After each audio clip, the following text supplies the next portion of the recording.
What makes someone go overboard chasing pleasure without limits when it comes to eating? Well, it's called gluttony. Gluttony is about that struggle with wanting too much and not being able to control yourself. It's not just about eating too much or drinking too much, it's about a bigger human tendency to want more and more. When we overindulge, it can mess with how we feel inside and and it makes it hard to find a balance and to be mindful, which are keys to living a happy life. Today, we are starting part three of a 7 month long series of the seven deadly sins to a part that I like to call the endless indulgence.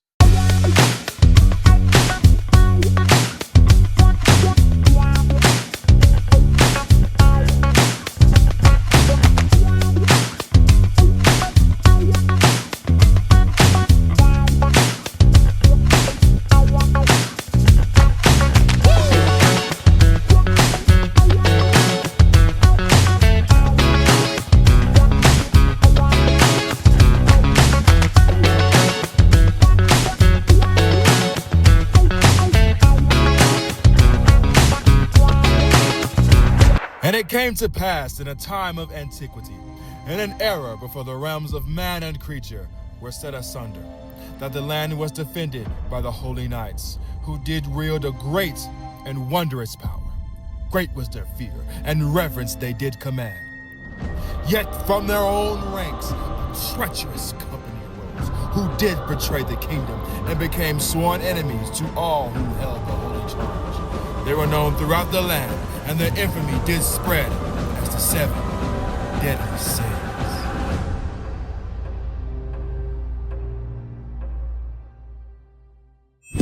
What's good, peeps? With all things shenanigans 24 hours a day and 7 days a week and 365 days a year, I am your host that does the most, Maestro DJ Joe. Welcome back to the Maestro Show, the only show where you may not be understood. You will never be underestimated. We are still talking about the seven deadly sins. Right now, we are in part three, month three, to a series I like to call the endless indulgence, right? We're talking about gluttony, basically. Today, we're going to talk about gluttony. We're going to define what it means, okay? So, go ahead and grab your notepad, your pen, whatever you do to take notes, because this is going to be epic, like all the other ones are going to be, and the past two that I've been, all right? Talked about two so far, getting into three, all right?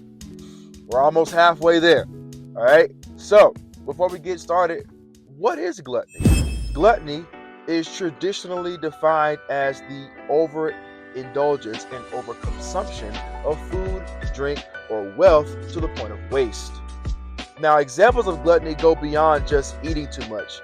They include an excessive consumption of anything in a greedy or uncontrolled way, focusing on luxury, eating at inappropriate times, being overly picky, or seeking pleasure over necessity, often stemming from a lack of self-control or a disordered desire for indulgence. First, we're going to start off with examples in food and drinks. Number one, eating too much or too often. Eating until you are physically stuffed or snacking constantly even when you're not hungry.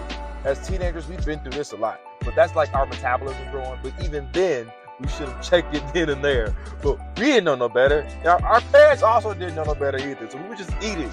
Number two, excessive luxury. Indulging in costly, gourmet, or elaborate prepared foods when healthier options are available. Eating like eating costly stuff, eating out all the time when there are healthier options at home or at the grocery store. Yes, that in itself is gluttony. And think about it, you can be broke from doing all that all the time. Number three, inappropriate timing. Eating too early, too late, or as a compulsive habit rather than hunger. Yes, there are certain times of the day where you should have breakfast, lunch, and dinner. Anytime after dinner, you should stop eating. That is the thing.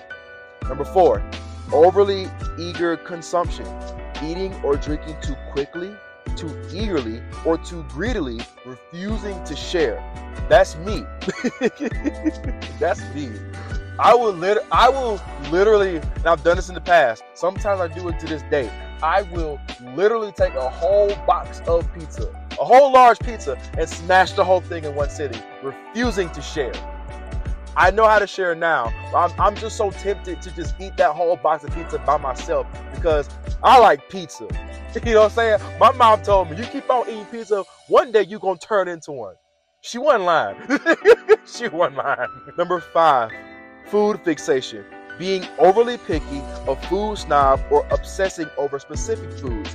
That's like saying, "Oh, I gotta have this food made a certain way," or "I don't like when this is made that way," or "I gotta have a special kind of coffee. You gotta make it a certain way." That's what that is. Now, when I say this, it's okay to like what you like, and then there's certain things that have to be made a certain way for certain allergy reasons or certain things where it's like it makes you gag, it makes you throw up. That's different. But if it's not hurting you, if it's not harming you, then you might want to take a step back and be like, am I being gluttonous? Let me think about it for a second. Now, there are broader examples of gluttony also. Number 1, spiritual gluttony. Seeking only sensible sweetness in prayer rather than God. I can see how this could be a part of gluttony because it's like I only go to God when it feels good or when it feels right. You know what I'm saying? Because it's like when I'm tired, I don't pray. When I'm thinking about too much or stuff like that, I'm not gonna pray. But you're supposed to pray every single time. No matter how tired you are in the morning, no matter how sleepy you are when you go to bed, you're supposed to start your day off with God, end your day with God, even when you don't feel like it. Only doing it at church or only doing it when you're around Christian people. That's that sensible sweetness. We're supposed to do it all the time. Now, sensible sweetness is good because it was a gift from God. But you're supposed to do it even when you don't feel it. When you don't feel like it, go to God anyway. Number 2, an overconsumption of goods, which is excessive desire for worldly possessions. It kind of sounds like greed, but in this case, with gluttony, it's more about, hoarding and just having it because like it's an indulgence of just having things. Number 3, entertainment and media, binge watching shows or excessive use of social media. Now, this is a big one for my generation and generations below me because we're in a tech age.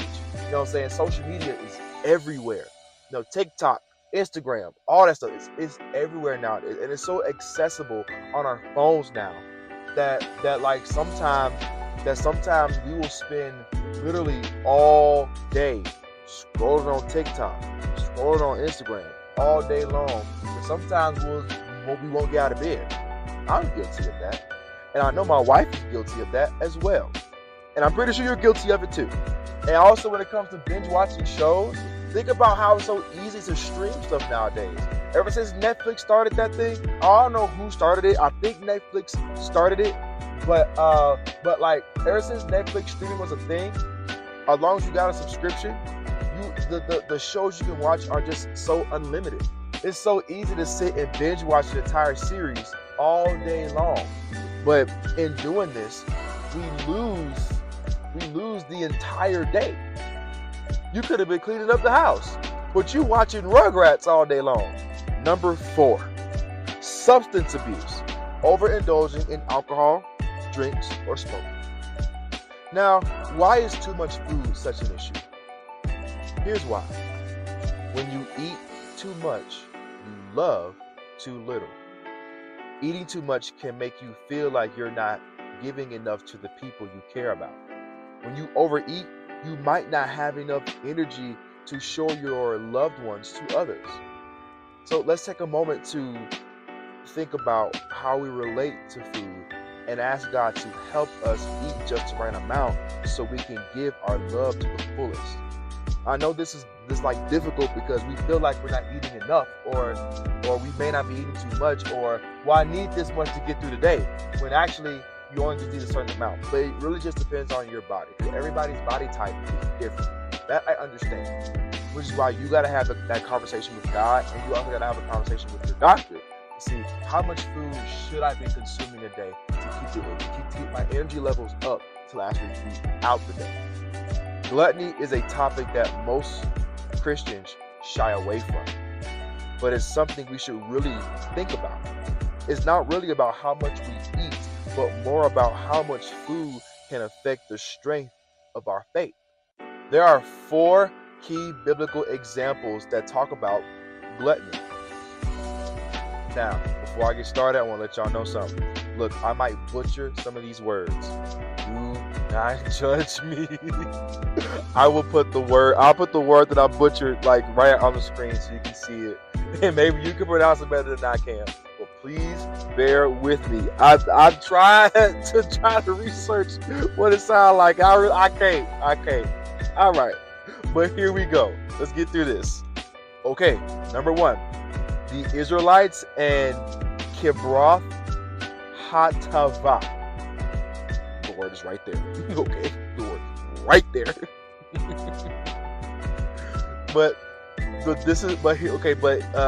Here's the story.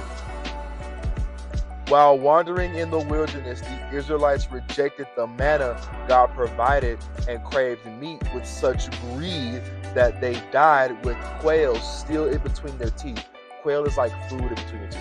The location that they were at, was soon named Kibroth Hatava, meaning the graves of cravings. It's so crazy that God had to change the name, and like y'all, I wonder if it's still a famous place today. It's crazy that it turned into a grave because y'all crave too much food. Number 2, the people of Sodom. Now, beyond its more commonly cited sin, the Bible explicitly lists excess of food, fulfillment of bread, and a prosperous ease as reason for Sodom's destruction, noting that they had plenty, but did not help the poor. Number 3, Esau's birthright. Esau spelled like this. I didn't butcher that one. Esau is often cited as an example of gluttony for selling his sacred birthright to his brother Jacob for a single pot of beans because he was mentally consumed by his immediate hunger. Have you ever been so hungry that you're willing to give up like something just so you can get money for food? This is that example. Number 4, the rebellious son. In Mosaic law, a glutton and a drunkard was a specific charge brought against a stubborn and rebellious son who refused to obey his parents. Now, there are many other examples in the Bible that talks about gluttony, but these are the most common and most elaborate ones here.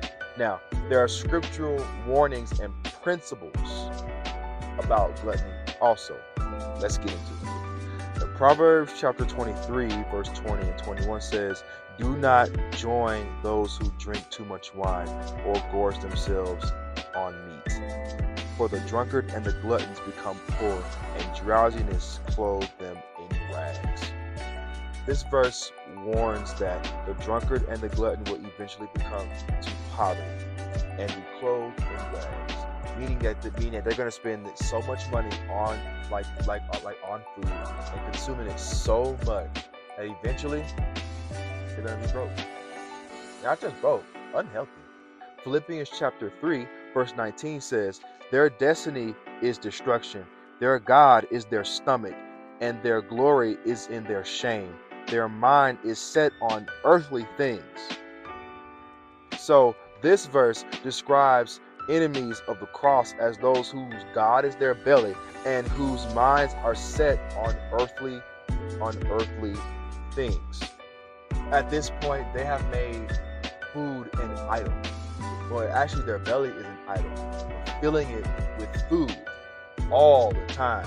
They're eating a big lunch, a big snack, big lunch, snack after that, big dinner, and they're probably midnight snacking. Just trying to be stuffed all the time.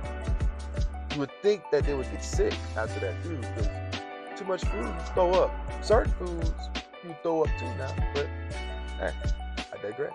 Now, 1 Corinthians chapter 6, verses 19 and 20 says this: Do you not know that your body are temples of the Holy Spirit who is in you, whom you have received from God? You are not your own. You were brought you were bought at a price. Therefore, honor God with your bodies. This verse teaches us that the body is a temple of the Holy Spirit and should be treated with respect rather than used as a vessel for mere indulgence. As I said earlier, the body is a temple and should be treated with respect and care.